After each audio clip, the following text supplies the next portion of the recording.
کا تصور میرے بابا نے دیا کہ جس کے صدقے میں تمہیں معلوم ہوا کہ پانی کون سا پیا جاتا ہے کون سا پانی نہیں پیا جاتا، کہ جس آدمی نے جس ہستی نے تمہیں ایمان کی دولت سے نوازا، خدا کا تعارف کروایا، بتوں کو توڑوایا،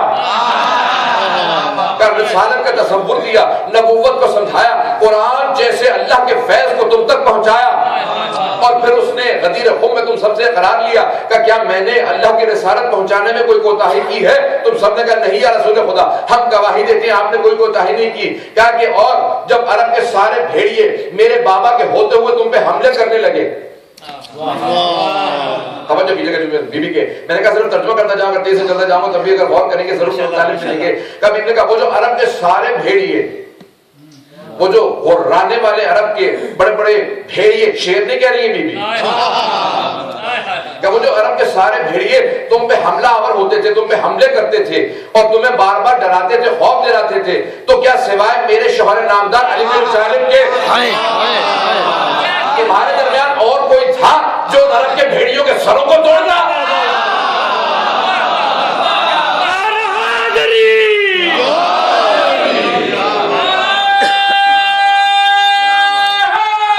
عرب کے بدبو کو ان کے مقام پہ بٹھانا میرے شوہر نے سکھایا،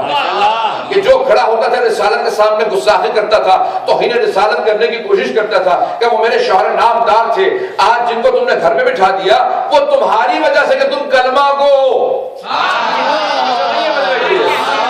کہ وہ جو تمہاری وجہ سے کہ تم کلمہ کو ہو، جو آج گھر میں بیٹھے ہیں، جن سے تم بھاگا کرتے تھے،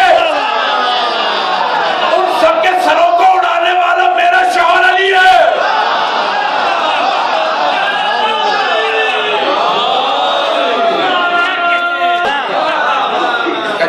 دم نہیں ہوتا تھا کہ تم لڑ سکو، جب تم اپنی جگہ سے ہلا نہیں کرتے تھے، جب میرے بابا آواز دیا کرتے تھے ہے کوئی اس کی زبان بند کرنے والا، تو تم ہلتے نہیں تھے کہ ایسا نہ ہو کہ میں ہلوں اور کہیں یہ شبہ چلا جائے کہ میں لڑنے جا رہا ہوں۔ ایسے ہمارے سروں پہ پرندے بیٹھے ہوئے تھے، بس ایک نظر آتا تھا، اور شوہر تھا جو بار بار کھڑا ہو کے کہتا تھا یا رسول خدا اجازت دیجیے۔ عرب کے بھیڑیوں کے سروں کو توڑنے والا، تم نے غور کیا خاموش کیوں ہے؟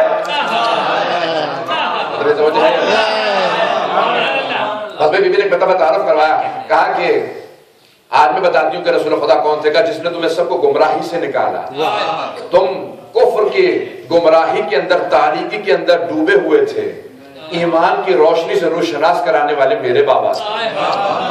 اس کے بعد بی بی نے سب کچھ بتایا، کہا کہ پھر جو عبادات دی ہیں، کہا کہ نماز کو اس لیے بھیجا تاکہ تمہیں برائیوں سے بچا سکے،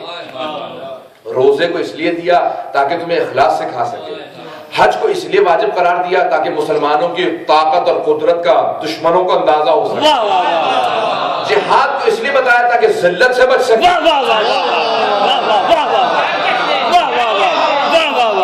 جہاد بڑا مقدس، آج ہم نشر کرتے اپنا رکھا، پتہ نہیں معلوم ہے یا نہیں۔ حضرت بی بی نے کہا کہ اور اللہ نے زکوٰۃ و خمس کو اس لیے واجب قرار دیا تاکہ انسان کی دولت کے اندر نمو آ سکے، نمو یعنی کیا مطلب؟ اسلام میں برکت کا تصور ہے، خرچ کرو گے بڑھے گا۔ اب کافر سمجھ ہی نہیں سکتے تھے، منافق تو بالکل ہی نہیں سمجھ سکتے تھے، چیز جو خرچ کرنے سے کم ہو رہی ہے وہ بڑھے گی کیسے؟ کہا اسلام میں برکت کا تصور ہے۔ اب ایک مرتبہ بی بی نے سارا خطبہ دیا، میں نے سارا خطبہ چھوڑ دیا، 20-30 صفحے ہیں بی بی کے خطبے کے، جو خلاصہ کر کے پیش کر سکتا تھا میں نے پیش کیا ہے۔ بھئی اواخر کے اندر بی بی پہنچ گئے، بی بی نے کہا دیکھو وَآتَ ذَا الْقُرْبَىٰ حَقَّهُ، اور جب ایک مرتبہ اللہ نے قرآن میں آیت نازل کی اے میرے حبیب اپنے قرابت داروں کو ان کا حق دے دیجئے، تو ایک مرتبہ بابا نے کہا تاکہ اللہ کی طرف سے، دیکھیں دو طرح کی چیزیں تھیں، ایک انفال یا بے اور دوسرا بیت المال، یا دیکھیں مال غنیمت سب سمجھتے ہیں انشاءاللہ، مال غنیمت جب جنگ ہوتی تھی تو اس کے بعد جو وار بوٹیز جو ملتی ہیں تو رسول خدا سب میں تقسیم کرتے تھے صحابہ کے اندر، فاتح جو ہوتا تھا اس کا سب سے زیادہ حق ہوتا تھا، سپہ سالار کا حق زیادہ ہوتا تھا، گھوڑ سواروں کا حق تھوڑا کم ہوتا تھا، پیادوں کا حق اور کم ہوتا تھا، لڑنے والوں کا حق ہوتا تھا۔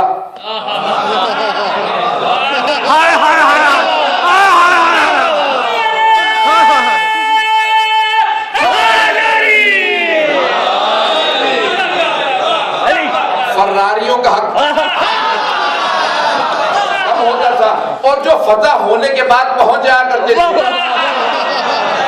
یا رسول خدا میں آپ کا ماننے والا ہوں، پیغمبر انہیں بھی محروم نہیں رکھتے تھے، انہیں بھی کچھ نہ کچھ صدقہ دے دیا کرتے تھے۔ اچھا، اور یہ ہے مال غنیمت۔ اور اگر کہیں پہ جنگ نہ ہو، رسول خدا نے کہا کہ میں 40 دن میں خیبر فتح کروں گا، جنگ ہوئی اور وہاں پہ پیغمبر ہمیشہ دفاع کرتے تھے۔ پہلی مرتبہ حملے کے لیے گئے، کیوں حملے کے لیے گئے؟ کیونکہ وہ مسلمانوں کو تنگ کرتے تھے یہودی۔ تو پیغمبر نے کہا کہ نہیں میں آ رہا ہوں، خبردار رک جاؤ۔ روکا نہیں، رکے، انہوں نے کہا کہ کون؟ ہمارے پاس مرحب حارث انتر، 3 ہی سے مقابلہ رہا علی کا، مرحب حارث انتر کی بات کر رہا ہوں۔ ایک مرتبہ میرے مولا نے خیبر کے اندر خیبر فتح کیا، جب وہاں سے واپس آ رہے تھے تو راستے میں رسول خدا فدق پہ رکے، تو فدق کے یہودیوں نے کہا کہ ہم جنگ نہیں کریں گے، کیونکہ بات پہنچ چکی تھی خیبر کی۔ تو خیبر کی بات سننے کے بعد انہوں نے کہا کہ یہ ہم سب کچھ تسلیم کرتے ہیں، باقی فدق ایسے سب کچھ دے دیا رسول خدا کو۔ رسول خدا نے کہا یہاں جنگ نہیں ہوئی۔ سورہ انفال نازل، وہ سورہ انفال 8واں سورہ قرآن کا، وہاں پہ جا کے دیکھ لیجیے گا۔ تو اللہ سبحانہ تعالیٰ نے کہا کہ مال غنیمت سارے مسلمانوں میں تقسیم کر دیجئے، سب سے زیادہ رسول خدا کا حق ہے، پیغمبر فقراء میں دے دیتے تھے اپنا حق، اور کہا انفال جہاں جنگ نہ ہو وہ فے ہے، فے انفال ہے، اس میں مسلمانوں کا کوئی حق نہیں، جب لڑے نہیں، جب جنگ نہیں ہوئی تو ان کا کوئی حق نہیں ہے، وہ صرف رسول خدا کا ہے۔ اب جیسی آیت ہے وَآتِ ذَا الْقُرْبَى حَقَّهُ، اپنے قرابت داروں کو ان کا حق دے دیجئے، قربا کو ان کا حق دے دیجئے۔ تو پیغمبر نے کہا فدق زہرا کا ہے۔ تو جناب سیدہ نے کہا کہ دیکھو پہلی بات یہ کہ یہ فے ہے، تمہارا ہے ہی نہیں، یہ فے ہے، پیغمبر اسلام نے اپنی زندگی میں مجھے دے دیا تھا، جب تمہارا ہے نہیں۔ اور پھر بھی میں نے جملہ کہا کہ قاعدۃ الید یہاں پہ استعمال ہوتا ہے، قاعدۃ الید the law of possession، یہ اسلام نے دیا ہے، برطانوی لاء میں وہیں سے پوری دنیا میں گیا، یا آپ کے آسٹریلیا کے اندر قانون ہے law of possession، جو چیز جس کے قبضے میں ہوتی ہے اسی کی ہوتی ہے۔ اگر کوئی دوسرا کلیم ڈالے تو اسے ثابت کرنا ہوتا ہے کہ دوسرے نے جس نے قبضہ لے رکھی ہے،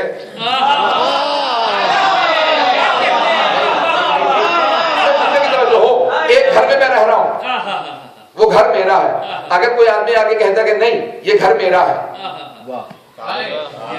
تو اسے ثابت کرنا پڑے گا، وہ لائے گا پیپرز کہ نہیں میرے نام پہ تھا، کیا پیپرز لے کے آیا، یہ ثابت کرے کہ نہیں یہ چیز میری نہیں اس کی ہے، میں دیکھیں امامہ میرے سر پہ ہے، یہ ابا میرے جسم پہ ہے، میں نے پہن رکھی میری ہے، اسے کہتے ہیں لا آف پوزیشن، جس کے پوزیشن میں ہو، جو چیز جس کے پاس ہے اسی کی ہے۔ اگر کوئی اور کہے کہ نہیں یہ اس کی نہیں ہے یہ چیز میری ہے، تو دلیل وہ لائے گا، البینۃ علی المدعی، جو دعویٰ کرے گا وہ دلیل لائے گا۔ تو بینہ وہ لے کے آئے گا، بی بی نے کہا مجھ سے گواہ مانگ رہا ہے،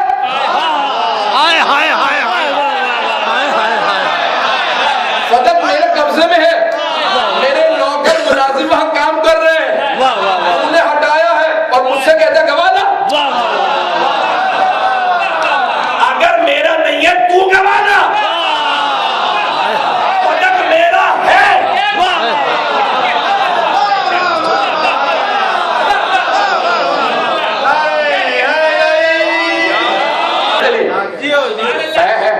تو جس کے قبضے میں ہے اس کا ہے، فے ہے، رسول خدا کا تھا، کیا کہ رسول خدا کی زندگی میں انہوں نے کہہ دیا تھا کہ نہیں تم لے سکتے ہو، بیوی نے کہا تجھ سے کہا تھا، کہا جی مجھ سے کہا تھا، بیوی نے کہا کہ تو نے مجھ سے گواہی مانگی تھی، تو گواہ لا، نہیں یہ توجہ مت کرتی، بیوی نے کہا تو نے مجھ سے گواہی مانگی تھی نا، میں تجھ سے گواہی مانگ رہی ہوں۔ اگر دیکھیں میں یہاں پہ مسئلے کو پیش کروں گا سادہ آسان کر کے، ایک صاحب سے میں نے سوال کیا، میں نے کہا بھئی یہ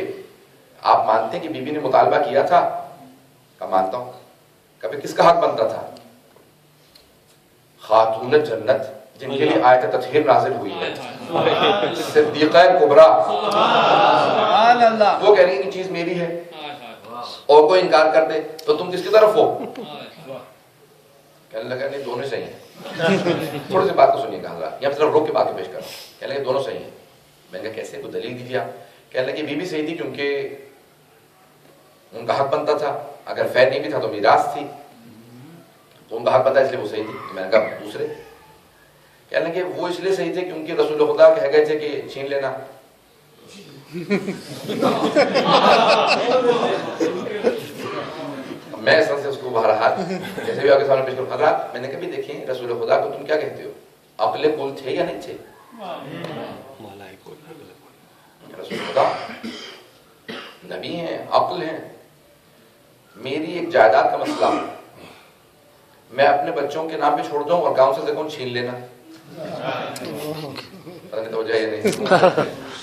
بجائے اس کے کہ میرے بیٹے ہمیشہ اور بچیاں ہمیشہ کورٹ میں کیس لڑتے رہے، میں انہیں کو بتا جاؤں کہ میں مکان خالی کر دینا. اور جب رسول خدا جانتے ہیں کہ ایک پورا طبقہ ہوگا جو بیوی سے اس حد تک مودت رکھتا ہوگا کہ جو بھی بیوی کے مقابلے میں دشمن آئے گا اس پہ ہمیشہ لعنت کرتے رہیں گے، بجائے اس کے لیے مسئلے کو حل کرتے ممبر کہہ جاتے بیٹی کلیم ڈالنے کی ضرورت نہیں ہے، محلے والوں کو بجائے کہنے کے چھین لینا ان سے کہہ جاتے. پتہ نہیں توجہ ہے یا نہیں ہے. جن کی میراث کا مسئلہ ان کو کہتے تھے کہ میراث نہیں ہے چھوڑ دینا اس کو، بجائے ان کو بتانے کے ان کو کہہ دیا کہ ان سے لے لینا. پتہ نہیں بات ہے یا نہیں. میں کو سادہ آسان کرنے کی کوشش کرنے کی ہے اگر بات سمجھ میں آ رہی ہو. آج میں بیوی کے جملوں کو پیش کرتا ہوں، حضرات اگر یہاں تک بات سمجھ میں آئی ہو تو میں آگے بڑھنا چاہ رہا ہوں. جملے کا نمبر 1 فے ہے، پیغمبر اسلام کو ملا تھا، قرآن کی آیتیں ہیں، پیغمبر اسلام نے مجھے اپنی زندگی میں دے دیا، اب وہاں پہ ہمارے افراد کام کر رہے ہیں. ہمیشہ علی بن ابی طالب